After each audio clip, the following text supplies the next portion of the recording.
yesterday, I spoke for some of the people here, some of you who weren't, a whole slew of foods and how in the world they could be chametz. Okay, it covered really a whole gamut of things. It was by design not very halachic at all. Are you sending us a link to the recording? Could you please? Oh, yeah, online. For today, we're going to what? We have a whole farm to trout. Not at all. No, not on the schedule. Today we're going to cover a couple of the items that were talked about yesterday that we just passed by. Have more of a shiloh to them as to why they are, if they are or not chametz, and some things that are a little bit branch out from that. I picked a couple of things to do. We'll see time-wise how that fits. Okay. The first thing is that one of the things that I talked about at the beginning yesterday was that we assume that flour is chametz, because the flour that we have in our homes, the regular flour we have, has come in contact with water in the middle of processing it. Okay, in the process, something that's called tempering. Okay, so I'm going to talk about that in a little bit more detail. And that is like this. The Gemara says, the Gemara has a process that it calls l'sisa. And that is, in the Beis HaMikdash, when you made flour, the flour used in the Beis HaMikdash had to be very fine flour, had to be very pure or white, very fine flour. And in order to get all of the outer layer, the bran, off of the flour, it came into contact with water beforehand in a special process called l'sisa. And actually, you had to do l'sisa in the Beis HaMikdash because you had to make the flour be so fine. It had to be soiless. Okay? But there's another requirement, which is you're not allowed to have chametz in the Beis HaMikdash. And only in very few korbanos, there's 2 menachos that are allowed to have chametz. Everything else is not allowed to be chametz. Okay, so for them it was Pesach all year round in the Beis HaMikdash. They had to keep things, have chametz. They had other dinim also, but chametz is one of them. So they had to do l'sisa. They had to bring the grains into contact with water before they removed the outer layer. But they had to do it, but they had to not let it become chametz. Okay, so it was, I don't know, it's not exactly, but it's sort of like making matzah, where you have to bring the grain into contact with water, but you have to then do something right away to make sure it doesn't become chametz. In our case, we bake it. Okay, so there was a special chachma to doing l'sisa, and it used to be in times of the Gemara, people could do it at home. People at home could do that also. They could put their grain into water before they made it into flour and then into matzah. But the thing is, nowadays we don't do that. We're not bucky. We're not qualified. We're not skilled enough to do l'sisa. So you're not allowed to do l'sisa anymore. For Pesach, if you're making flour, it's going to be Pesach. You're now allowed to do l'sisa. The Mishnah Berurah, in his time, says that the process of l'sisa had changed.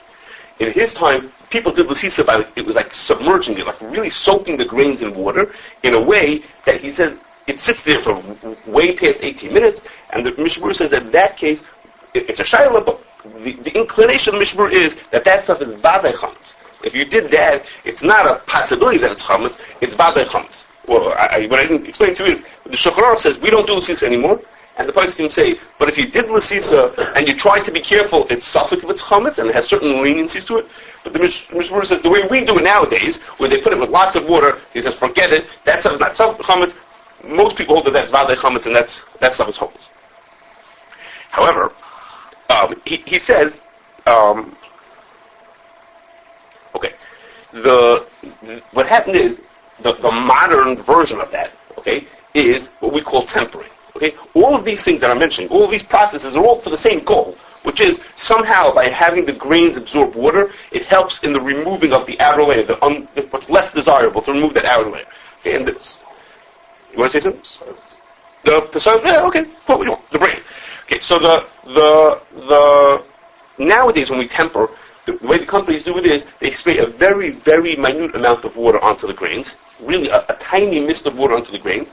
Within a few minutes of them spraying it on, the people who have done, I haven't touched it, but the people who have touched it say you can't even feel moisture on it anymore. That's how fine it is and how little is being put onto it.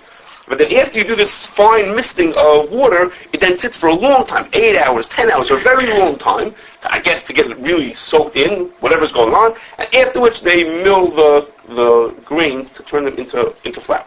You have to mean if it's hot or not? There's no heat. No, it's not heat. And for chametz it would make a difference. Heat makes things become chametz faster, but that's not what's going on over here. Here the point is just that they spray it on in a very fine layer. Okay, so it's not what the Mishnah Berurah was describing. The Mishnah Berurah's description is of something that sits in a lot of water, okay, and that has nafkaminas. But the process that they do nowadays is with a very fine amount of water. What I just mentioned to you about it being fine versus a lot, there's someone from the OU, his name is Rabbi Gutterman, I don't know if I'm pronouncing that correctly, who wrote an article about this about 2 years ago in Daf Kashrus. Very thorough, very good job. First of all, what the process is, and he also wrote this talk about this shaila. It's a shaila in the poskim having to do with a lot of water and a little water. He talked about that part. Practically, what the difference is, why companies that you, like back in the day, they used Why do you do water that? and No, I don't know enough about that. No, I don't. So now, it accomplishes what? It's the same goal. The goal is exactly the same, which is to help the bran come off better. They grind it, and how do they? When you mill it, you're gonna. It's before the mill, right? It's before that. You do this before the milling. Yes. Then the bran separates better from the part that out of the flour. That's the other parts. You then sift it, you do other things to get the bran out, but you have to first separate them, and to help it get absorbed, I don't remember the chachma from it, but there's some technology that makes it separate better from the pieces. Then you manually separate them. First you have to separate them one from another. Okay? So what happens like this? About 40, 50 years ago, okay, I'm guessing 40 years ago, somebody, Rabbi Yosef Herman, you may have heard of him, he's the person who writes the Yashar book, okay, and other related things like that, went to a place where they do this tempering, and he scooped up some grains right after they had been tempered, and he took them right from there to Rav Neishlos. Okay, he was the dayan for Skver. Okay, he took them straight to him to say to him, look at these grains and tell me if they became chametz. You tell me, because you can tell in the grain, once it starts to absorb water, it starts to sprout and to crack, and you could tell if it's becoming chametz. Okay, now, just for perspective, the Mishabur says the way he did it, the way they used to do it in his time, even if you can't see any signs of chametz, it's hopeless, it's chametz. But he took this stuff, which was not done like that. His stuff was done with this small amount of water. He brought it to Rav Neishlos, who looked at it and said, some of them are showing signs of chametz. Some of the grains are showing signs of chametz. And then he went to ask Rav Moshe, what does he think about it? And then he asked Rav Moshe, what do you think about such grains? And Rav Moshe said, we should treat those like they're safek chametz. Okay? Now, Rabbi Herman doesn't give us all the details, but to me it sounds like what he's describing of it being safek chametz is more like what the Shulchan Aruch had described, and what the earlier poskim said. Mishabur brings these earlier poskim who treated something done with Lasisa as if it was safek chametz. Safek chametz means that you can't eat it. Okay, a person can't eat it. Rav Moshe told Rabbi Herman, he says, if a person wants to sell it, people even who don't sell real chametz could sell it. Okay, you shouldn't eat it. If a person held it over Pesach without doing the Mechiras chametz, then they're starting to be meko. That's what the person can talk about this din of Lasisa, if you did Lasisa. So Rav Moshe said you should treat it like a safek chametz, which is probably what we would do. Okay, that's sort of accepted. That's what we would do. In other words, the Mishabur says it's vade chametz. Well, he brings person who treat it as vade chametz. He is describing a process that used much more water. The way we do it now, and the way people who looked at it, people who know these things, who can look at it, thought that it was only safek chametz. Okay, now, on the side to that is that Rabbi Goodman says you should know that rye flour and spelt flour do not go through that process. Okay, they do not get any moisture on them, and we know that barley grains, like pearl barley, also has no water in the process. So those things are not chametz at all. Okay, so if you have in your house bag of barley or spelt flour sitting in your house, you don't have to do anything with that for Pesach. Okay, I mean if you are really, what do you mean technically? No, you don't have to do anything with it. You don't have to do anything. What do you have to do with it? It's not chametz. It's like if you have a potato in your house, you don't need that either. You don't Pesach. Right. So if you're really courageous, you can make your own matzah. Actually, we know someone who makes their own matzah. You can make your own, not with spelt flour. We do. Can you do that? Right, well, if you want to eat barley. Barley would be harder to use on Pesach, but if you took spelt and you mix it with water, you can make matzah. Okay. Yeah, we know someone who does it. Anyhow, so, okay. Yes, I'll tell you afterwards what it is. Okay, anyhow. Now, Rabbi Goodman throws in another thing which is not really the answer, so just an interesting point to know, which is, if I tell you that spelt flour never had water come in contact with it, and I go ahead and I make cake with spelt flour, and I don't put any water into the recipe, I make a recipe that has spelt flour and eggs and oil and all kinds of other things that without putting any water in it, that spelt was never hukshel l'kavatumo. That spelt is not able to become tamei. And that means if you mafresh challah from your batter that had spelt flour in it, the challah that you take off is challah that's not tamei. Challah that's not tamei, not allowed to burn. You said oil? Yeah, only Chametz is the only oil that counts for the Zayin Mashkin. So if you put in other, if you put in, it was egg matzah. Egg matzah have the same problem. yes. So if it's not Hukshul Kabatum, hold that for a second. It's not Hukshul Kabatum. It's not Hukshul Kabatum, and you can't burn it. Okay, so usually when you mafresh challah, you take it and you burn the pieces. So you can't. So it's not Hukshul Kabatum. I wasn't going to talk about egg matzah, but for the egg matzahs, here we have an easier answer. Here, there's a simple solution. All you have to do is put a little water into your batter, and you'd be okay. In the egg matzahs, for egg matzahs, you can't do that. If you're talking about for year-round, if you make a cake with spelt flour, you just put in a little water, and you'll be okay. For Pesach, for egg matzahs, you can't put in water. I'm talking about for year-round, about being mafresh challah. What if the egg matzah is reconstituted apple juice or grape juice? So those do not have any water in them. They do not have any water in them. Reconstituting is not considered. They don't use reconstituted apples. They don't use reconstituted. Exactly. They don't use reconstituted. They don't reconstitute. But some of the egg matzah are safer. They use grape juice. Grape juice is one of the Zayin Mashkin, the dysfunctional kabatuma. And just for your curiosity, I really wasn't going to talk about it. What everybody else does for egg matzahs is the Shulchan says that for egg matzahs you should use small batters that are not chayv and challah. And what they do in Maisa is the mafresh challah from regular matzah onto the egg matzah. Because wheat and wheat. Because wheat and wheat, correct. Okay, anyhow, okay, let's go on. Okay, so now, related to this is now, we're not off of Chametz for a second. There's another thing that's like, what we just heard is going to help us for a different point, which is like this. The Gemara says, I'm talking now about rye and spelt flour.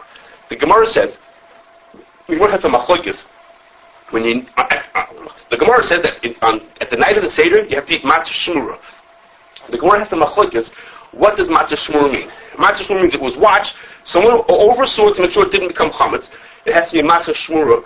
The Gemara has some machlokes. When does it have to be shomur from? When does it have to be watched from? There's two sheetas in the Gemara. One sheet that has to be watched from when it was harvested, and one sheet that has to be watched from the time that it was needed, from the time of Lisha. Okay, what's the machlokes? The machlokes is, if you hold it has to be from the time that it was harvested, okay, I'm explaining to you the way the Rosh says now. One sheet is, it's from the time of harvest, because that's when it could become chametz. You have to watch it from the time that it's even possible, because when it's attached to the ground, it can't become chametz. Only when it gets off the ground could it become chametz. So that's when you have to do shiur from when it could become chametz. And the time of Lisha is to say that that's when it's likely to become chametz. Okay? Usually when it comes off the ground, it has no contact with water. So you only have to do shmira from the time when it's likely to become chametz, which is now that it came in contact with water, it's likely to become chametz. So that's when you have to do the shmira from that time and on. Okay? That's the machlokes. Zok the Rosh, the Gemara only has these 2 days. He says, but I think that nowadays is the third day. This is the Rosh says. He says, why? Nowadays, that we do l'sisa, that there are people, he doesn't say we do it for Pesach, but year-round people soak their grains in water. Year-round, people mill their flour with water-powered mills. So there's likely that the grain comes in contact with water before the kneading, even at the time of milling the dough, milling the flour. The male of the Rosh says you have to do shmira. The Kur, the Kashit, and the Gemara will hold you have to do shmira from the time of milling the flour. Not when the Gemara says that you could do it from the time of kneading it. That's just because that's when they used to put it in touch with water. But nowadays that we use water mills and we put water in. Lots of people use water when they mill it. Therefore, we have to have shmir all the way back from there. Okay. So these 3 days are brought in Shulchan. Shulchan brings all 3 days, and it says you should best do it shmir from the very beginning. If not, at least from the time when you're milling it, and if not, from the time of lisha, of kneading. So what would happen if you live in a place that doesn't use water-powered mills, and you live in a place, you're working with a grain that nobody does l'sisa for, Dr. Magen Avram, that even the Rosh will agree there's no advantage to using, you don't need to have shmura from the time of tchina, from the time of kneading, of milling it. You only have to have shmura from the time of lisha. So in Cain, so we have an example of that. Okay? If a person would buy spelt matzah, which you could buy, if you buy spelt matzah, there's no reason for that to have shmira from the time of milling it. The only time to have, either you have to have from the time you took it off the ground, or from the time of lisha. The nafkamina is going to be is like this. If a person is going to eat machine matzah at the Seder, person, for whatever reason, is eating machine matzah is a certain level of shmura. They do a certain amount of shmira to it, but that shmira doesn't start until, for sure it doesn't start, well, it starts at lisha. Sometimes it goes all the way back to Tchina. Sometimes. But it starts at Lisha. It's a question if what they do at the Tchina counts as a Shmir. That's a Shaila. But at the time of Lisha is for sure a level of Shmir done to it. Okay, whether that qualifies for a machine matzah is a different question. But they do a certain amount of Shmir at the Lisha. So if the person said, I'm going to eat machine matzah at the Seder, for whatever reason that's what he's going to eat, and he has a choice, should he buy wheat matzah or should he buy spelt matzah, he's better off with spelt matzah. Because the spelt matzah is shomor according to the Rosh also. And the wheat matzah is not shomor according to the Rosh. Okay, so he would have an advantage to buying the spelt matzah over the wheat matzah if that's what he's going to eat by the Seder. Or for those people who want to be here to the mitzvah the whole year, the whole yom, okay, they want to eat matzah shmur the whole yom, they're better off eating the spelt over eating the wheat. Okay?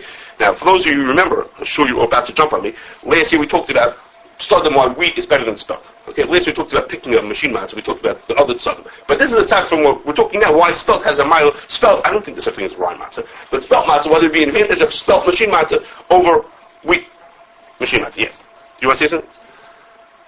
Okay. Okay, now it's something else by special request. Okay, really. The Mishnah, next time, stop with that for now. Another thing. The Mishnah and the Gemara tell us 5 grains that can become chametz.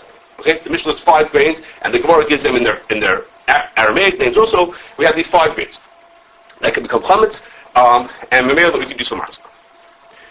The first 4 of them are pretty accepted. We pretty much agree. Everybody knows what those 4 are. They're wheat, barley, spelt, and rye. Okay, I don't know if I said them in order, but those 4 grains, that's pretty straightforward. Everybody knows what those are.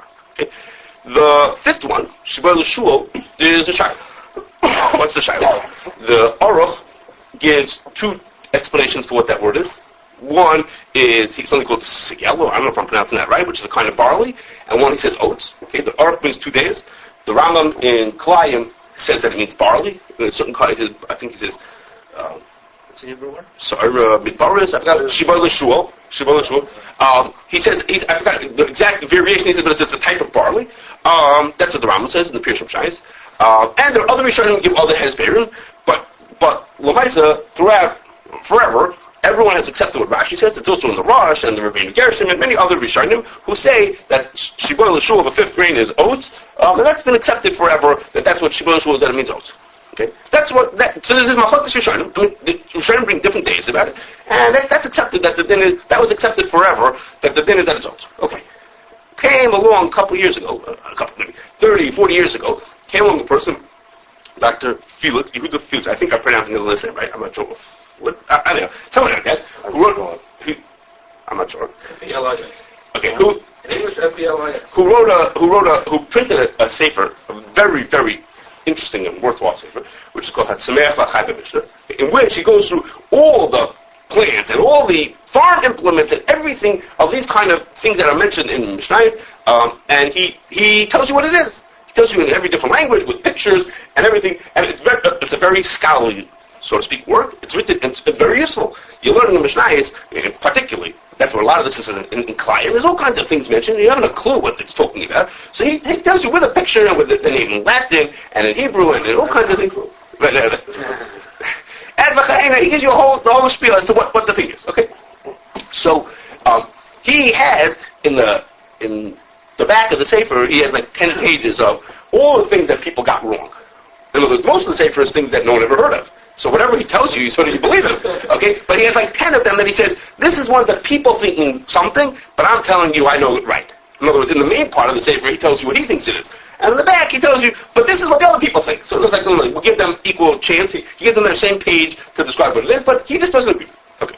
So one of the things that he's most, depending who he is, famous or infamous for, is that he says that Shibor L'Shul is a certain kind of barley. Okay, he has his variation of barley that he thinks it is.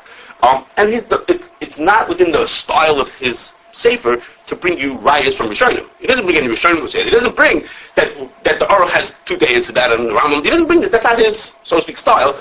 He brings rayas from archaeological rayas and agricultural rayas. He says, archaeologically, he says oats didn't exist in Eretz Yisrael in those times. And he brings rayas from the descriptions that the botanical descriptions that Yerushalmi gives of what oats are like. He says that doesn't match with what Shibor L'Shul is like. Doesn't match with. He's not coming from the saying I hold like these Rishonim. That machlokes he's not talking about. Scientifically. He's talking about from a more of as a, I forgot what the word is, close person, an agronomist, a botanist. A botanist, he's going from that perspective, the Yerushalmi describes it as looking as follows, and it doesn't look like that, and my thing looks like that. Okay, he's coming from a different perspective. Okay? So what he identifies as Shabbat Shul, we treat that, do we have that? We think it's barley. We throw into Sarim. And when the Rambam says that, in the Pirush sometimes in Klayim, he says that Shibboleth Shul with the kind of barley, I think it's Sarim Midbar, something like that. So we would say that's just one Sarim, just a variation of Sarim.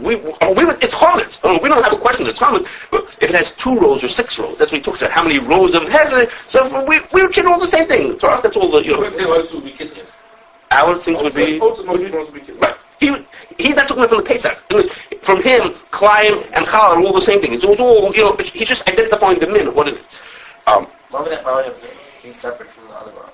Why would that happen? Because it's a different, if you look at it, if you looked at it in the farm, you would look at it and you would say these are not the same. They're a little bit different. So are they the same or are they different? You could look at it both ways. You could say they're both sorghum, just variations of it. It's like red apples and green apples. Are they the same thing or they're not the same thing? So, Paul says the same. Wait, so that's similar, that's different. I'm saying but one is 2-row barley, one is 6-row barley. So it's a little bit different, So it's only half machlokes. It could have been a double machlokes. What he used to say? That what he says is oats. We say it's not oats, right? Right. And we say it was not Chametz. You saying would not be. Right. Well, the halacha as well. So, and when we say no, but it not, it really is a machlokes just because it has to do with hilchos challah for David. Yes, but it's a hilchos challah. It's not. Which is a matzah with each other. What the identifying the name oats is hadama, not mazonis. Right. Sakay challah. Right. Exactly. And for what we're talking about is that it doesn't become chametz. If you mix it with water, it's not chametz. It has nothing to do. Okay. So some people only want to. Some modern contemporary people only want to follow him l'chumra. Okay. What does that mean? They want to follow him l'chumra. They won't make chametz on it. Okay. That they won't treat it as a grain, so they'll be careful about the brachas. And in Yanenu, they'll say l'chumra that they won't eat it for the mitzvah on Pesach. They'll say, maybe it's not one of the chameshus minidagim, so I can't make matzah out of it. Okay, there are people who take l'chum, there are people who take l'kul also. Okay, who would make also like that. Okay, so there's such a movement. There are people who do like that. Okay, what's the l'kula part? What's the l'kula part of it? Right. L'kula part is to be makel on it. To be makel on it means that I can eat it at the seder and be yotz the mitzvah with it. To be makel, the rules of hilchos challah of be makel. He says that it's not one of the chamishas minidagim. I can't use it. Right. So his. So okay. What do you mean? The other side is would I throw it out? Would I throw it out before Pesach? I have a bag of oats, and we talked about yesterday. The oats comes in contact with water. Would I throw that out before Pesach? You make it into chametz. Would I keep it? What? You make it into chametz. You could mix it with water. Yeah. Right. Well, so Yossi said it would probably be kidding. Right, you could keep it in your house, or you could take a bath in oatmeal. People take oatmeal baths. Okay, it's good for itching. And right, so they make it. So some people only they'll say, I'll be cautious. I won't eat it for the mitzvah. I won't make a matzah. I'll be more cautious like that. Okay. So after the sefer was printed, as the same way that there are people who think that he's right, or the choishish what he's right. The opposite extreme, there were the people who bound the svarim that brought him what he said on the other side. Okay, they bound them shut. They said they didn't want to use such a sefer anymore, so they bound the sefer shut. On the wrong side. So the opposite extreme was. Okay, anyhow, so they asked this to contemporary poskim from the past generation. They asked Rav Moshe, they asked Rabbi Salmechik, they asked Rabbi Yashiv, and they asked these people what they thought, and they all said, ignore him what he has to say. Okay, ignore it, and we should treat it like Sarim just said. We always knew that it was Shibboleth Shul. We always knew it was Shibboleth Shul. We have the Masar going back forever that's Shibboleth Shul. So there was a Machlokes Rishonim. They're not ignoring that there was a Machlokes Rishonim. There was a Machlokes Rishonim. That Machlokes Rishonim is Arga Paskin, that the din that means oats, and we always knew that's what it is. It's partial that this means oats. Now that's on the din side of it. That all these parties that of course we say that that's oats. Then on the botanical side, there was a person, Dr. Kislev, okay, who wrote an article to explain what on the archaeological and the botanical proofs he's not correct. Okay, I can't follow all of that, but especially because it's in modern Hebrew. But he says all the rise that he brought, the way he was looking at it, not as a shaila of what he's looking at, but the way the Lashita, the way his types of proofs were not correct. I can't judge whether that's right or wrong. And the Rabbi Frati and Rabbi Kestenbaum, okay, both people who were involved in oat matzah. Rabbi Kestenbaum is the one who makes the English oat matzahs for Pesach. He's been doing it for like 30 years. Okay. From England or England like? No, from England. He lives in England. The two of them, they say, is that when they had mixed oats and water together and they didn't take care of it properly, it turned into chametz. Okay, they saw signs of chametz in it. Okay, now there's something else that makes it easier for us to understand it, maybe, is there's a person, Dr. Monk, who also wrote about this, and he said like this. He had a shaila about whether we should treat grain. Is it possible to turn a grain into kidneys? Okay, whatever he was trying to do that for. And he says he looks into what is it that makes the chameshus mini dogan different than all the other grains. Okay? What is it about them? The Gemara says these 5 grains turn into chametz, and all other grains, when they come in contact with water, have sirchoin. Okay, he says, what's the difference? Why is this grain different than that grain? What's the difference between rice and wheat? Why is it that corn has this way of doing things and rye has different? What is there about them that makes it? And he says, what? He said, Dr. Monk says, that the nafkamina is that there are a number of enzymes that start working in a grain when you put them in contact with water. It means when it gets into the water and the right environment, certain enzymes start working. Proteases and amylases. Okay, there are 2 different enzymes that start working. The chameshus mini dogan are unique that they have beta amylase in them, which works very quickly.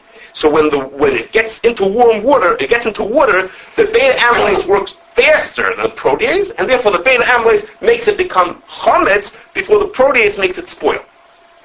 As opposed to all other grains, only have the protease, and therefore what happens is they spoil before they become chametz. So it's a race between these enzymes. Both enzymes start working. If you're in a grain, the amylase wins because the amylase is there. It works faster. If you're in a different grain, one of the other grains, of corn or rice, of a kahena, they have only the proteases, and that works faster and makes them have the sirchoin rather than have the chimus. Okay? What makes sourdough? No. The amylase is what makes the sourdough. Okay? The amylase is what's in the chameshus mini dogan. In contrast, there are other people who think that what differentiates the chameshus mini dogan from all other grains is whether they have gluten in them. Okay, gluten is a kind of a protein that it's described as working like glue. Okay, when you make bread, so you put in the flour and the water and the yeast, and what happens is it starts to rise. Okay, the reason why it rises is because the yeast is creating carbon dioxide and alcohol, and when it creates the carbon dioxide and alcohol, those gases that are expanding get trapped in the bread. They get trapped because the bread is elastic and has like a glue, that's the gluten, that holds it together. So instead of the gases escaping, the gases get held in, so it fluffs up like a balloon. Okay, the gases are being trapped inside of it. So when you come over and you punch it down, right, you're forcing all that gas out. But by itself, the gas stays inside of it, and that helps it create bread. When you stick the bread in the oven, it gets frozen, so to speak, in that state. Okay, the heat in the oven bakes it into that shape, and now the fluffed up state how it gets baked and permanent like that, in the fluffy state. So all these grains have gluten, no other grains have gluten. Right, and the other grains don't have that. Other grains don't have gluten, don't have that special glue. The word gluten, I use the word gluten a little loosely. They use gluten to describe the proteins in a few of these grains. They all have a very similar, it's not gluten in every one of them, but it's called gluten, and in these grains. So now, I'm using the word gluten, I drop it loosely. These 5 grains, they have, each has a protein that's very similar to the other one. And they are collectively called gluten. Right. They cannot be spelled. No. But, so, I'm about to tell you. So, the nafkamina between these 2 ways of looking at it, what differentiates chameshus mini dogan is our question over here.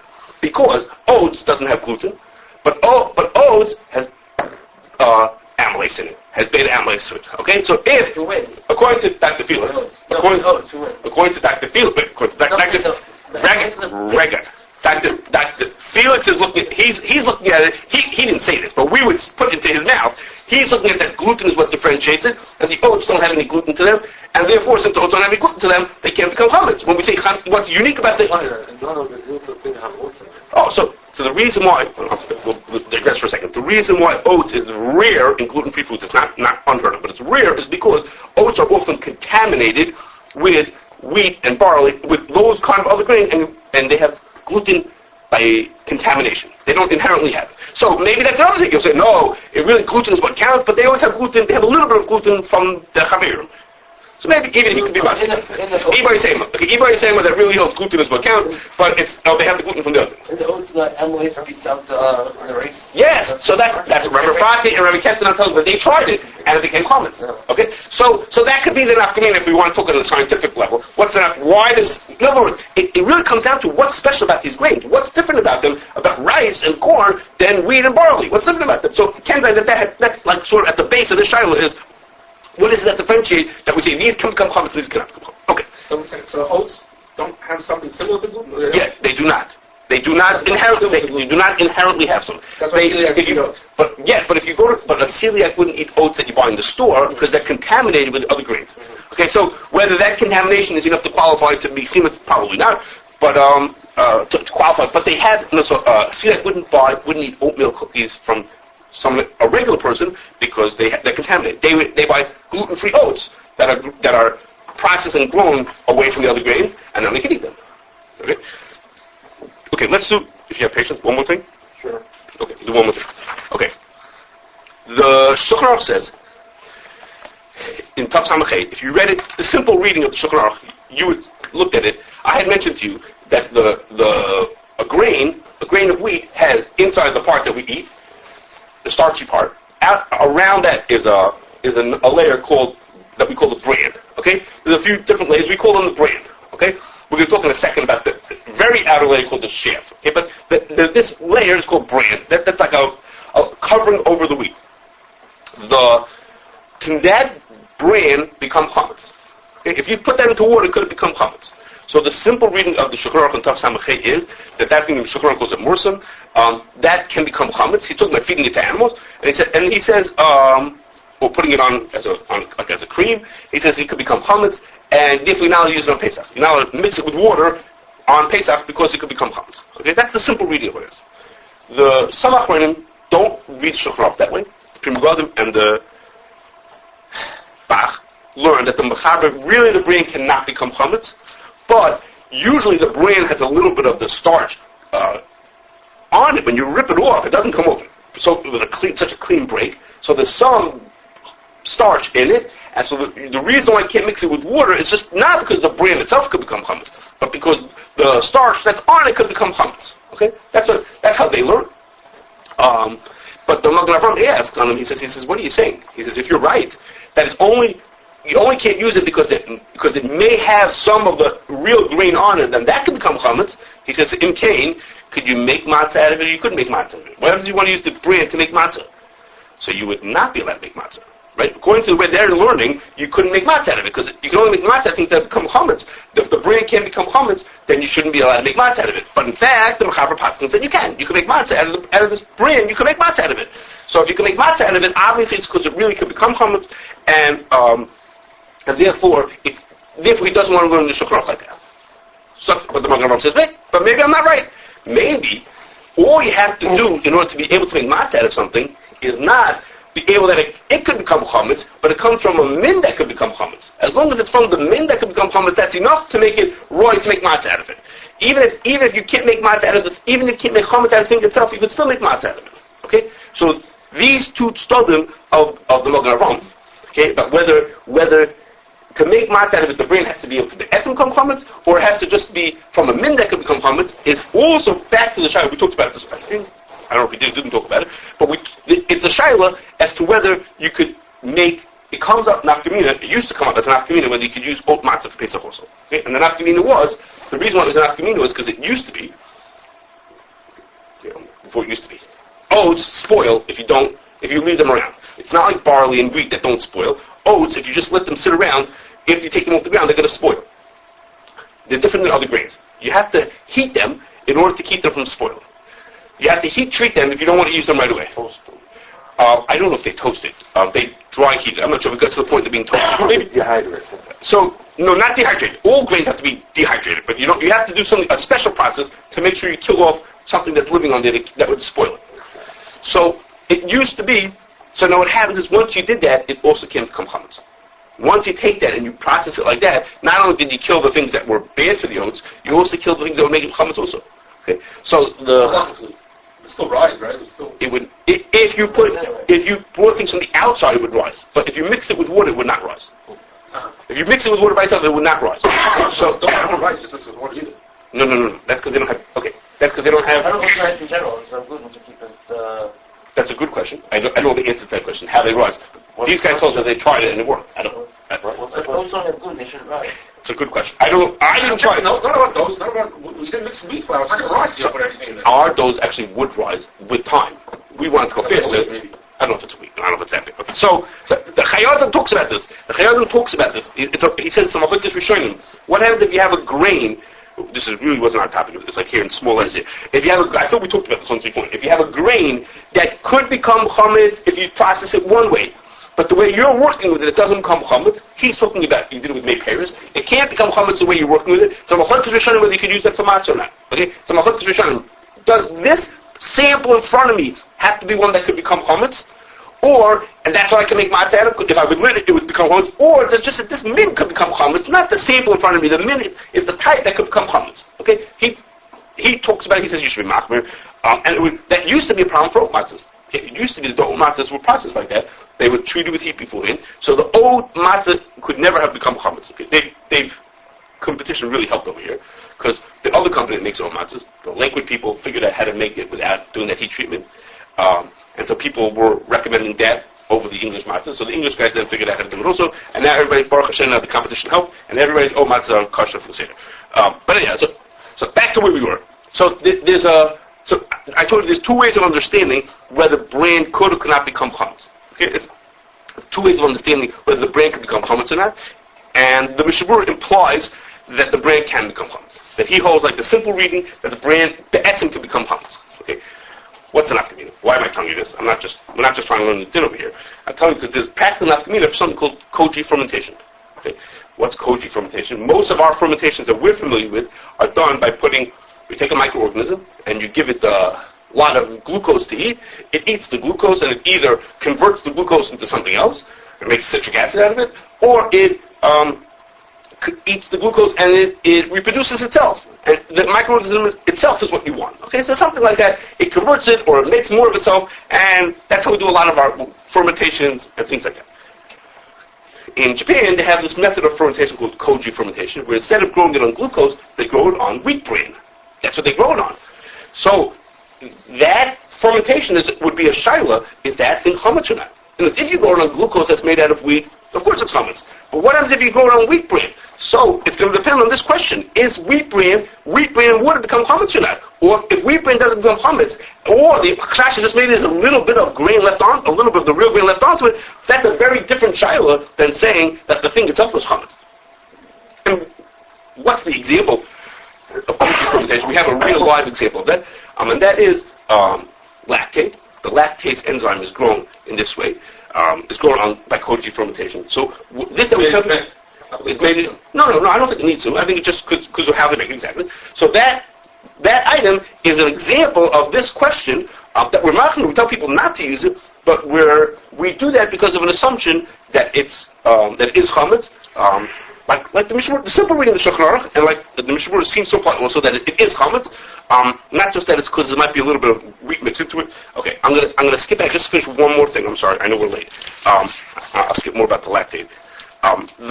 There's another thing that we make that's made from oats, and that's something called furfural. I think I pronounced that correctly.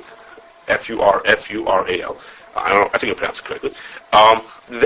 They used to originally.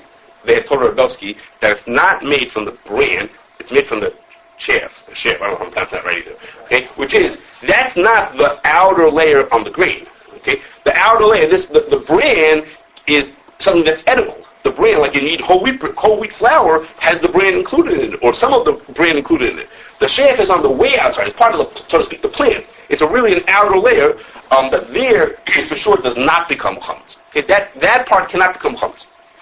So, at first, when they told Rabelski that they make this furfural, out of the shaft, so he said it's not chametz. No problem, you can use it. It's not, they don't only make it from that. You can also make it from other things, but one of the things they made it from was this, from the oat, the very outer layer. He said it was not chametz.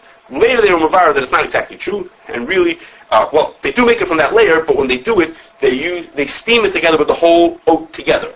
So mamela, it at least has bleeds of chametz. Okay, so whether it may not be be'etzem chametz, but it has bleeds of chametz, and mamela, which is not as bad as real chametz, but at least it's certain amount bad, and the male that makbid on it, and that you wouldn't take it from oats. Okay, just for another thing, I'll throw in the last second, is that some people make furfural out of corn cobs. Okay, not the corn kernels, but the leftover cob when you throw in the garbage, they make it out of that.